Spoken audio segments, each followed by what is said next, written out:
আসসালামু আলাইকুম। আজকে খামারে ছোট্ট একটা আপডেট দেওয়ার জন্য আজকে ভিডিওটা মূলত করা। এখানে আমার কোয়েল পাখি দেখতেছেন। আর এই যে আমার মিনি ইনকিউবেটর। ইনকিউবেটরের ভিতর বেশ কিছু জিনিস বসানো আছে। সেটা দেখানোর উদ্দেশ্যে আজকে এই ভিডিওটা করা মূলত। আহ, এই পাশে এইটা টাইগার মুরগি,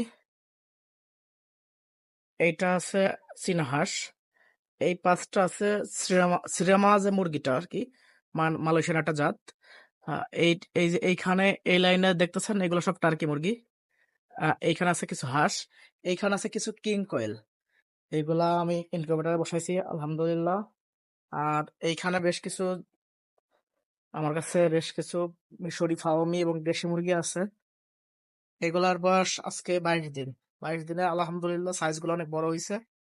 এইখানে আছে মিশরি ফার্মির আর এক কি পর্ব ছিল সেটা। এগুলোর বয়স হলো 16 দিন। 16 দিন এগুলো মোটামুটি আলহামদুলিল্লাহ ভালো বড় হয়েছে। এইখানে আছে বেশ কয়েকটা, আমি আহ, কলম্বিয়ান ব্রাহ্মা মুরগির ডিম সংগ্রহ করছিলাম। তার এই বাচ্চাটা হবে একটু লালের ভিতরে, কারণ যার কাছে ডিম আনছিলাম তার কাছে আপনার হোয়াইট এবং রেড দুটাই ছিল। একটা রেড মুরগি ছিল, এটাও একটু আফসা লাল হবে। আর বাকি যে পাঁচটা আছে, এই পাঁচটা হবে হোয়াইট, সাদা হবে। 10টা ডিম আনছিলাম, তার মধ্যে 7টা বাচ্চা ফুটছে আলহামদুলিল্লাহ। আর এখানে কিছু কোয়েল আছে। হ্যাঁ, এই ফার্মিগুলো অনেক বড় হয়েছে।